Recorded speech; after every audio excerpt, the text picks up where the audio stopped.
Callister, you stand arms spread wide before Pasha in his wolf form. His fur is that same rustic auburn color that his hair is, and he still has those scars. His one good eye is searching frantically back and forth between Callister, Artemis, and the corpse on the ground that he just tore the throat from. You see a battle take place within him, Callister. He starts to turn and run off into the forest. What Callister does is he yells, "Wait," and he snaps his fingers, and right by Pasha's ear, he hears an illusion of a voice.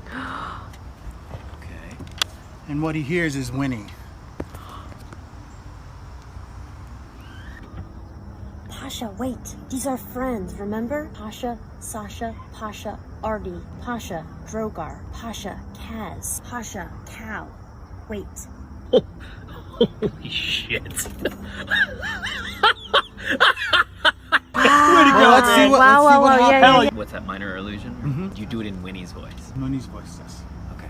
Take an inspiration. Much deserved. Roll me persuasion at advantage. One of those.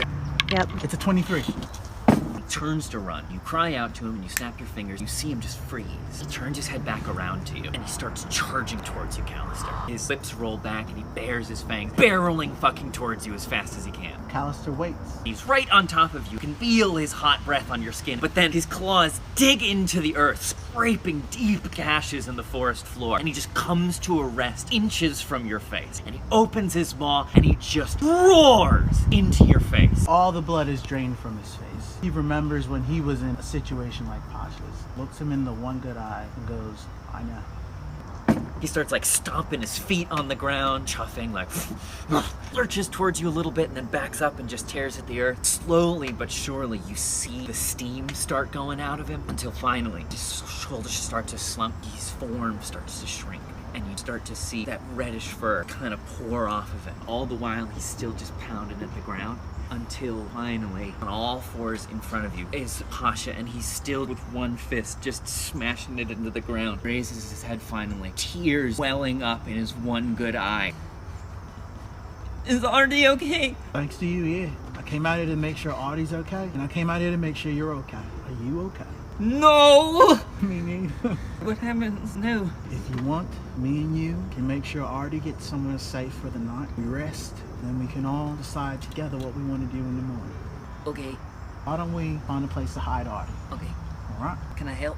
I would love your help, mate. Does the big kid like...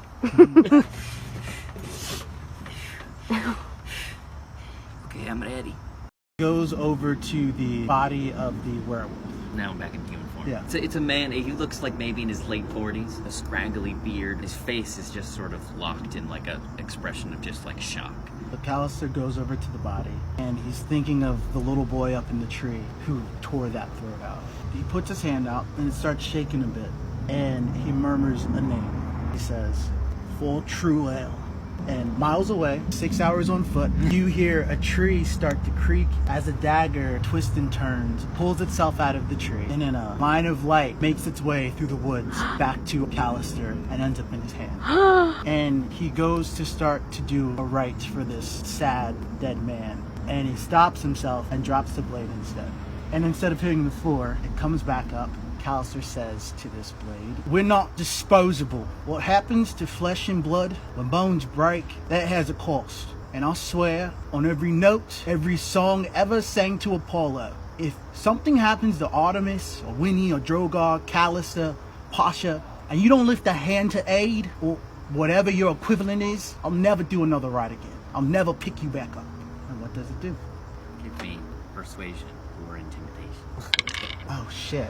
Did you say with advantage or no? But you have the inspiration that I just gave you. Oh my God. No! I got a 12. So it floats in front of you for a minute and then starts to pinwheel through the air and sinks itself back into another tree trunk. Callister's exhausted, so tired that his wrists, his ankles ache, looks at this poor soul, does the right anyway. Gets on 2 knees, looks up to the sky, which is just pitch black, puts his hands out, and he starts humming a tune. A person who hasn't been following the path of the light. When Callister comes across their path, Callister has been charged with giving opportunity. You see a soft light begin to leave the body. And you see that little ball of light try to travel up, but it sort of like smacks into something as it rises into the sky. It's like a fly bouncing off a window as it tries to get back outside. Roundabout when you would expect to hear the chorus sing out, this horrifying sound greets your ears. Like screeching nails on a chalkboard. Oh.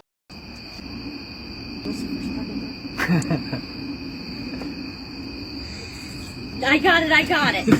I'm gonna send a message to Artie. Artie! Head to the place from whence you came. Then follow the breadcrumbs. You okay? Pasha okay? Cal okay? Anything else we can do? That's what you get. I lost count. 25 words exactly. Oh my god, this is heartbreaking. Stand Artemis in a familiar forest, woods that you've spent a great part of your life dedicated to defending. You're on the trail, hunting orc, the duty that you've sworn yourself to. You smirk to yourself as the trail is easy to follow. Child's play, you think to yourself. Until you come to a small clearing with several figures sitting around a campfire. You are perched not too far away, Sasha purring beside you. I'd like to look around and see how many are in the area. You see just 3. The band that you were following you know to be larger. You wager this might be an advanced party, a scout party. Easy pickings, in other words. Look over at Sasha and give her a scratch. You ready, girl? Gives a low, throaty growl. Remember, leave one of them alone. You level your bow and fire. Yep. Okay, roll the hit. Wow. Oh, It's a vision quest. It's a vision quest! That's a 21 to hit. Your practiced fingers elegantly pull back the string of your bow as you knock an arrow. You let it fly, and it whistles through the air and strikes true, right at the base of the skull of one of the orcs sat around the fire. The figure slumps over, its head falling into the flames, but then something doesn't seem quite right. Oh boy. The figure falls too limply and too loosely. Oh, it does no. not carry the heavy weight an orc's body should. And its 2 compatriots move not at the sudden sight of their fellow being struck down. So I'll go up and investigate, and I'll kind of tell Sasha to hold. Walk up and see what I see. Making your way into the camp, Yeah. you walk up to the body of what you thought was an orc that you just felled. You pull its head out of the fire. A sickening, squelching sound meets your ear, but then an almost strangely pleasant aroma as cooking pumpkin seeds just put into the fire. The rest of the shell of the gourd falling loose off the twig. The cloak used to obscure its pumpkin head falling to the ground. Scarecrows sat around a fire. Immediately look at my surroundings, try to find a safe spot, because clearly this is some type of trick. You start to run into the forest, and Sasha immediately takes to your side. Give me a survival check. Halloween's coming, y'all. Fuck, a 10.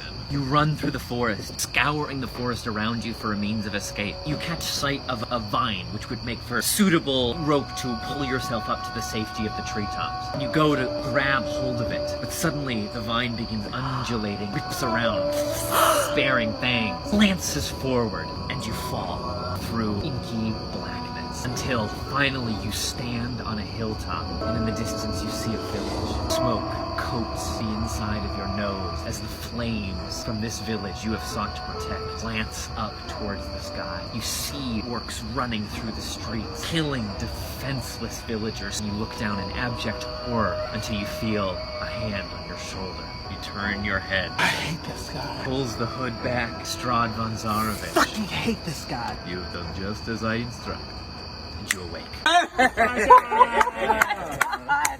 Drogar immediately goes and clasps hands with Artemis. Thank God you're all right. And he looks over at Callister. Are you all right? I'm great, mate. I want to roll an insight check on that. What does a 16 get me? Normally, when you talk to Callister and you look in his eyes, he's normally this like warm thing of light that's constantly trying to hide it and pretend like it's not there. Yeah, right. But this time when you look at him, what you see is instead of something trying to mask a light, you see something dead pretending to glow. Drogar immediately picks up on this. And he stands up a little taller. I cannot imagine what foul sight you beheld. I'm truly sorry that you witnessed it. It was a hard night, but it was worth it. We got Artemis back, we got Pasha back, Callister free. You clunk their heads together, which For you guys, you think it feels gentle. Yeah. Both of y'all are gonna take 2 bludgeoning damage as your heads clunk together. Chaz, what the hell? Him, I understand. You two don't run off either. How am I supposed to protect you if I don't even know where you are? Also, I fought Zarya, and it was really cool because I beat her, and you all missed it. Well, we found Pasha, and we killed some wolves. It was really cool. I didn't know that, and that's really cool too. I wish I'd seen it, and I wish you'd seen me beat Zarya. Me too, my friend. I'm sorry we missed it. It's alright, I forgive you. Drogar watches this whole thing go down and just goes, So, Callister, how are you doing? And you. I know! It's like the opposite of the end of The Wizard of Oz. Like, you weren't there.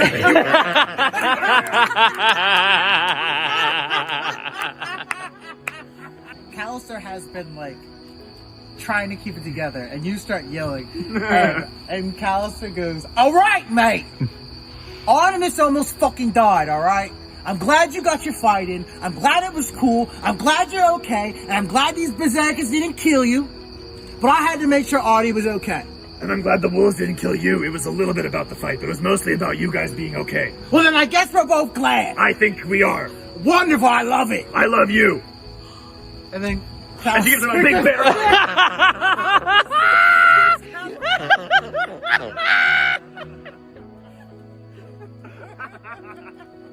You dummy.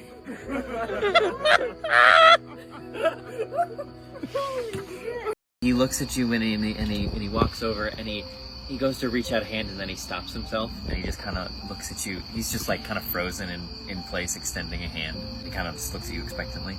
Like this.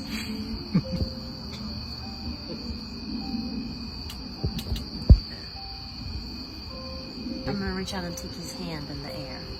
He closes his fingers a little bit around your hand as well. I heard you. I heard you. Thank you. What you mean? You brought me back. I've never heard anything there before. You heard my voice? When I'm there, I'm not me.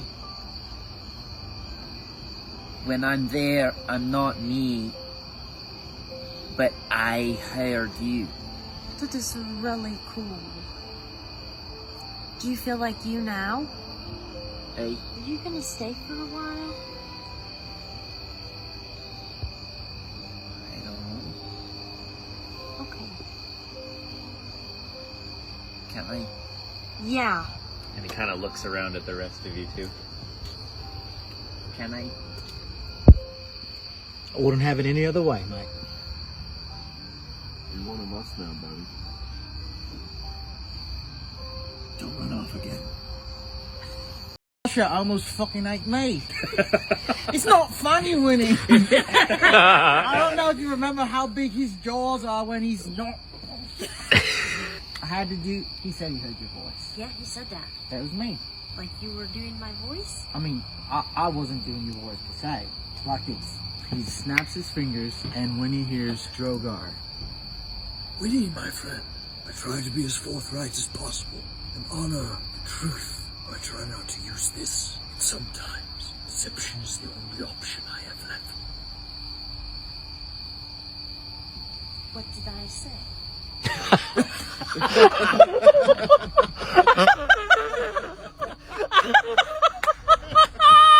Nothing you wouldn't miss. I tried to honor you as much as possible. What you would have said in the moment. That was a nice thing to do. It was scary as fuck. I didn't think it was gonna work. He came charging at me, old red shaggy hair, spit, slobber, He's really scared jaws when he's open. like that. I hit him with the guiding bolt. He's a good kid. He's got a good heart. I still think Freddy scared to scare him off. I think probably it's a little different one. I don't know, it feels like it would be way worse to lose him now again. Are you okay? No. Right. I can see it on your shirt. So you just start glowing and like the white of your shirt kind of hits your face a little bit. You know, I wish I was more like you when I was your age. Things probably would have looked different. You're a good kid, man. That's not a kid. You're a good person. Thank you for the share. It's a simple gesture, but I needed it. Last night was rough. I got slight on the